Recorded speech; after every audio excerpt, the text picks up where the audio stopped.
Yes, Chelsea fans, welcome to another video here on the channel ChelsDaft. Thank you for watching. Thanks for tuning in. This is a video that I'm just going to try and make sense of everything that's been going on in the last week or so at Chelsea with the transfers, the rumours, everything that's happening, to try and just, as I say, to make sense of it all and to give you my opinion on the impact of these players that are leaving the football club. And we've all seen the rumours, we've all seen the reports, we've seen 2 confirmed deals in the last 2 days. We're going to discuss those as well. But it's just to give you my opinion, because I can imagine you're looking around at all sorts of news stories and reports and probably watching other YouTube channels with people discussing stuff and some talking absolute nonsense, by the way. And just to try and get a real feel for what's really going on. And I just wanted to have my little say here. It won't be a 5-minute news video because I'm just discuss 7 particular players. So hopefully you're going to enjoy it. Hopefully you'll stick around to watch all of the video. We're going to be talking N'Golo Kante, Nkunku. We're going to talk Mendy, Koulibaly, Ziyech. We're going to be talking Havertz and Kovacic. They're the 7 players in this video. So stick around and we'll go through it. As I said, I'm going to talk about the impact I believe they've made at the football club and their time at the football club. Because apart from Nkunku and N'Golo Kante has already been discussed and confirmed as leaving, those other 5 are going. They're going to leave the football club in the next week or so, confirmed, and it's important that we deal with it. So let's start with the legend that is N'Golo Kante, and I'm absolutely gutted about the fact that he's left us after 7 years. On the flip side of it, and this is what's difficult for me, because 1 minute I'm like gutted that he's leaving. The next minute I'm thinking, well, his injuries have really caused a problem the last few years. Had his operation to sort it all out. It didn't get sorted out, so that's why he's leaving. So I'm a little bit to and fro with it, if I'm honest with you. But let's focus on the 7 years that he was here. And he completely won everything. He completed the big trophies, the full set. Premier League, Champions League, Europa League, FA Cup, Super Cup, Club World Cup. The guy, when he was fully fit and firing and playing regular, the guy was just an absolute machine. At Leicester, he played a massive part in their season. Obviously, winning the Premier League title, playing next to Danny D in the middle of the midfield. Danny Drinkwater, I remember him. And he come to Chelsea and he just took his game to another level, working with the different managers that he did. He started with Antonio Conte and went from there. And he just evolved his game. And N'Golo Kante, the best way you can talk about N'Golo Kante is by looking at the latter stages of the Champions League winning season under Thomas Tuchel. From the quarterfinals onwards, N'Golo Kante was outstanding. Against Real Madrid, he bossed Real Madrid. He was absolutely impeccable. They couldn't live with him. In the final against Man City, N'Golo Kante was absolutely outstanding, to the point where I've seen on social media, one of the Chelsea accounts has retweeted a tweet from Man City on the 53rd or the 63rd minute of that game saying, N'Golo Kante has been everywhere. If we can bypass him, we should have some luck. Now that's massive respect from Man City during the Champions League final game. It says everything about N'Golo Kante when he was at his complete best. And we hoped he would get back to being that way, but the injuries mounted up. And you wonder about the injuries and you think about it. The guy was like a Duracell bunny. He was charged up when he was going at Leicester. He was full pelt. He come to Chelsea. He was full pelt again for a number of seasons. It was only going to be time. Only time would have told that his body would give up at some point and he'll succumb to injury, and he did. As I say, I'd hoped that this season his surgery on his hamstring would have solved the problem and that he gets back in the team towards the end of the season just gone and he proves his fitness and the club give him the contract they want. It's rumoured they gave him that contract, but obviously Saudis have come in offering 100 million over 4 seasons. He can't turn it down. He's won it all. So fair play to Kante. Sad to see him go. Absolutely gutted to see him go, but I understand it. And from Chelsea's point of view, we had the best 7 years of his career at our football club, and what an impact he made. For me, he's up there in discussion when it comes to absolute legends of our football club. N'Golo Kante's up there to be talked about. He's been an absolute immense. And all we can do as Chelsea fans is thank him and wish him well in Saudi and just say good luck to him. He set himself up for life. Good luck to him. So that's Kante going. The next official announcement was yesterday. Christopher Nkunku joined the football club. And that's an exciting signing for me. A real exciting signing. Someone with that burst of pace. Someone who can play anywhere along the front line. Play as a number 10. Play out wide. Play through the middle.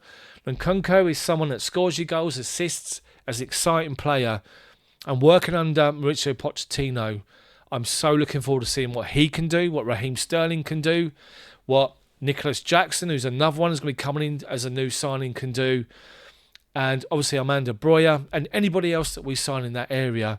But Nkunku is an absolute outstanding signing. I'm so pleased we got that done because this guy will be exciting for the Premier League, for us. And hopefully he can take our attack by the scruff of the neck, sort it out, ring it out, and get scoring, assisting, and get us firing. Great signing Nkunku. And that's the 2 official deals done over the past couple of days. So let's move on to the Saudi situation. And I want to take you to Fabrizio Romano. I signed up for his newsletter every single day. Got to pay a small fee for it, but no problem. And he posted up, and I'm not sure if it was yesterday or the day before. Being honest with you, I've read so much of it all. And he was specifically talking about the Saudis and why they're looking to spend money on Chelsea and other players. And what he said was, the dream for the Saudi, the PIF that own the personal investment fund that back at everything, including Newcastle and Clear Lake, our owners, which has led to Gary Neville and other people moaning, saying Chelsea are doing dodgy, which we're not. But the Saudis, according to Fabrizio Romano, they want to sign up to 50 players to go into their football league, to boost the reputation of their football league, to hopefully sell global TV rights next season and just enhance the reputation of their league. They want to build a real rivalry between the sides in Jeddah, the sides in Riyadh. They really want to do, and to do that, they want to flood their league with 50 players, but 20 of them will be elite players. We've already seen Cristiano Ronaldo go to Saudi. We've already seen Karim Benzema go to Saudi.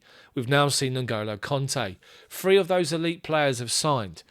They've also signed Ruben Neves from Wolves, who was a highly rated player. I wouldn't, maybe elite. Some people might say yes, some people might say no. Matt Doherty, not elite, but the ex-Wolves and Tottenham defender, he's going over there. And I'm seeing tonight that Bernardo Silva's had his head turned and he's going to leave Man City and go to Saudi. This is what they're trying to do. They're trying to flood their league, with these players. 20 elite, but 50 in total. So, think about it. Bernardo Silva, N'Golo Kante, Benzema and Ronaldo is just the beginning. There'll be many more. And 3 of those are going to be Chelsea players. And I just want to say this for anybody else watching and all the nonsense that's been spoken about, being Chelsea, being dodgy and all this crap. Chelsea would sell these 3 players this summer anyway. It doesn't matter where they're going to go. Chelsea were going to shift them off their books.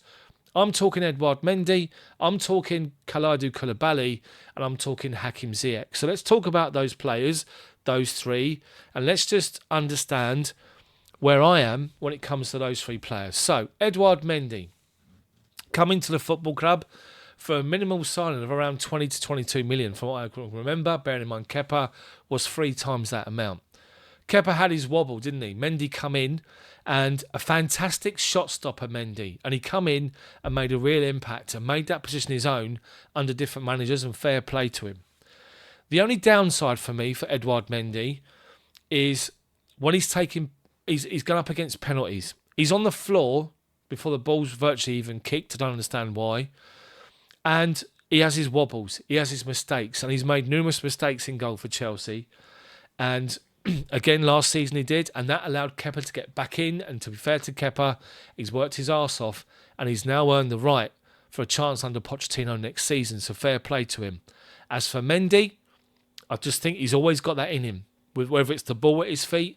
I used to watch my videos, my commentary videos for Mendy being in goal. I always talk about the fact he gives me a heart attack when the ball's at his feet, because you just don't know what he's going to do with it. But a great shot stopper, Mendy. He made real important contribution to our football club, and he made important contributions to the trophies that we won. But for a reliable goalkeeper to be in goal for a number of years, for having that stability, he was never going to be that. And so I understand why he's being sold. And it just so happens the Saudis want him and they're going to sign him. He's going to go and join the Saudis and be announced in the next week. Fair play to him. He'll have good money over there, probably more than what he'd get in Europe, and fair play to him. Next up, Kalidou Koulibaly, and I have to say, I'm annoyed at Koulibaly because we tried to sign him for a number of years over different windows, and he came to our football club with a reputation of being the hardest and strongest and most impressive defender in the Italian league for a number of different seasons. And he come to our football club, and you expected just him to just be the boss, be commanding, boss the striker up against him, and be real imposing. And he struggled.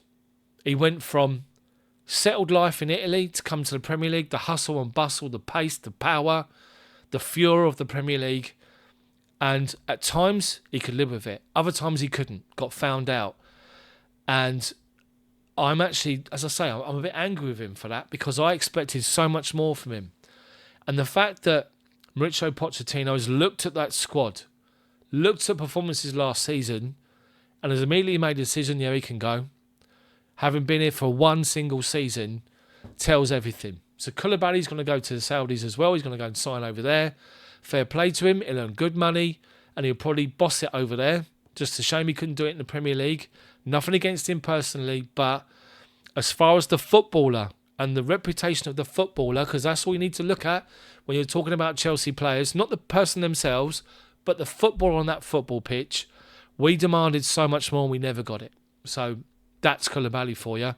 And when it comes to Hakim Ziyech, someone that I'm a little bit torn with it, whether I should be angry with it or whether I understand it.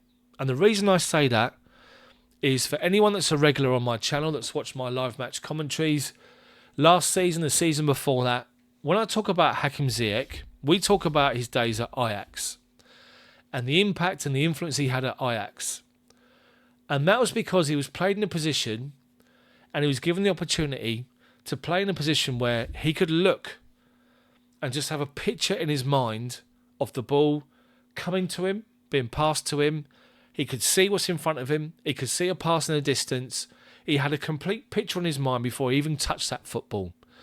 And that's the player that he is, because what he did, he then turned on the sixpence. He just put the ball where he knew it needed to be, and he delivered time and time and time again. At Chelsea, he was never played in that role, which is out wide but side on. You can see the defender coming towards you this way. You see the ball coming this way. You've got a big picture. Again, as I said, the pass inside, the pass long, the cross, whatever it is. Hakim Ziyech was asked to play in different positions and to come inside and play as a number 10 at times, and to play with your back to goal, dropping off to try and get the ball played into feet. And in the Premier League, you got someone shoved up his arse, someone man marking him, and he was never given the time. He was never really played in the position where he could do exactly what he did at Ajax and have that picture in his mind to be the player that he was there in a Chelsea shirt. That's just my opinion, whether you like it or not. But that's the truth about, for me, as to why Hakim Ziyech has struggled at Chelsea. At times, he was given some freedom and he found space and he made an impact, whether it was a final ball, a goal. Tottenham, for example, Stamford Bridge, we all remember that, and other goals he scored for us and the assists that he had. But Hakim Ziyech, it wasn't that he flattered to deceive. But then in saying that, as I'm thinking this as I'm doing this video, I'm thinking, why didn't you work harder? Why didn't you just really grasp everything and just try and evolve your game? Why is it you walk around the football pitch as if you don't really give a shit at times? Why have you just got that expression? You know, and why is it time and time again you make stupid tackles and give stupid free kicks away? There's the anger side of it, as I said with Hakim Ziyech for me. But that's why I think that Hakim Ziyech struggled at Chelsea, and I understand him going. He was going to go in January to PSG, and some muppet at the football club just screwed up the paperwork, didn't they, at the end of the day? And that was it. So he was going to go like Koulibaly was going to go and Mendy was going to go. It just so happens to go to the Saudis. Ziyech is off and he will go. So it now brings me to the final two players. First up, Kai Havertz. Now, the fact that he wants to go to Arsenal and he's already agreed terms with them, let him go. Hakim Ziyech struggled at the football club for the reasons that I told you. Kai Havertz is the same, really, because for me, he's a box-to-box, maybe a number 8 midfielder, maybe a bit of a 10, but think of the positions he's been asked to play at our football club ever since he joined, and don't get me wrong, he's made a massive impact as well in games, Champions League final, other important goals. He's led the line last season at times where I didn't believe he could, but he actually played really, really well, despite the fact I was calling for a striker. He's been played out wide right, out wide left. He's been played deeper. He's been played everywhere. He's never really been given a run in a specific position to make it his own, to settle into life in the Premier League and really, really kick on. And that's why, obviously, the fact that we're out of European competition and the fact he wants to play Champions League football and the fact that he wants to go, so that's why he's going to leave and go to the Arsenal. I hoped it wouldn't be the case, but he will go. Chelsea got no choice but to accept it. And believe you me, he will make a massive impact at Arsenal and it will come back and bite us on the arse. I just hope not too much, but it will. So Kai Havertz, an outstanding talent. He will be world class. He'll be up there with the best if he's played in one position and he evolves his game and been given the opportunity to do so. And he probably will at Arsenal. So one you just have to take on the chin and live with it. So the final player I want to talk about is Mateo Kovacic, who's going to sign for Man City. And I said it in another video, I'm going to say it again. The more I think about this, why is it that if he can do it for Man City, he can't do it for us? Is it that he wants to go and stay in the Champions League? If it is, then we've got no choice. We've got to sell him. Pep Guardiola doesn't make mistakes with players often. He brings players in and brings the best out of them. Have we got the best out of Mateo Kovacic? For me personally, I think we got probably 70% of him, 75% of him. And we've only really seen that in the last couple of seasons when he plays that deeper role and he shows you what he can do when he wins the ball deep inside our own half and he bursts through tackles and changes our transition from defence into attack. He's absolutely outstanding, Kovacic. For me, I think he's undervalued. I think he's just one of the unsung heroes for me. I think he's world class. I think he's going to get even better for Pep Guardiola. And that will come back and bite us on the arse 100%. I know people are going to disagree with me, but that's just the way it is. For me, Mateo Kovacic, we should have tried to hold on to him. But if he wants to go, the lure of the Champions League and the lure of Pep and Man City, what can you do? So Kovacic will join Man City. So that's 6 players that will be confirmed going, including Kante. Mount is still up there with Man United. They're up for discussion. We've got other players being linked with moves away now. Hudson-Odoi possibly. Chalobah possibly.